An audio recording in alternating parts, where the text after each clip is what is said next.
পারিবারিক কলহের জেরে স্ত্রীকে শ্বাসরোধে হত্যার দায়ে মেহেরপুরের গাংনী উপজেলার ধলা গ্রামের রেজাউল ইসলামকে যাবজ্জীবন কারাদণ্ড দিয়েছেন আদালত। একই সঙ্গে তাকে ১ লাখ টাকা জরিমানা অনাদায়ে আরও ৬ মাসের বিনাশ্রম কারাদণ্ডের আদেশ দেওয়া হয়েছে।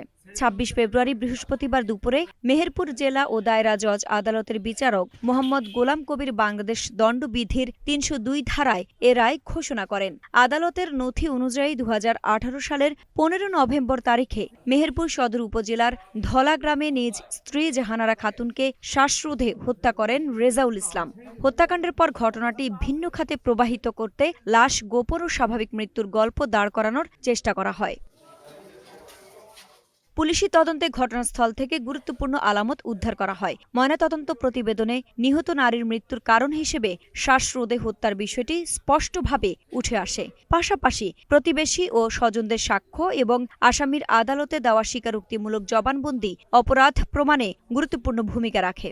আদালতে দেওয়া স্বীকারোক্তিতে রেজাউল ইসলাম জানান, বিবাহের ২৫ বছর পরও স্ত্রীর পরকীয়া সংক্রান্ত সন্দেহ ও পারিবারিক বিরোধের জেরে তিনি এ হত্যাকাণ্ড ঘটান। প্রথমে ঘটনাটি আড়াল করার চেষ্টা করলেও পরে সত্য স্বীকার করেন। আইরিন হাসান, নাগরিক প্রতিদিন।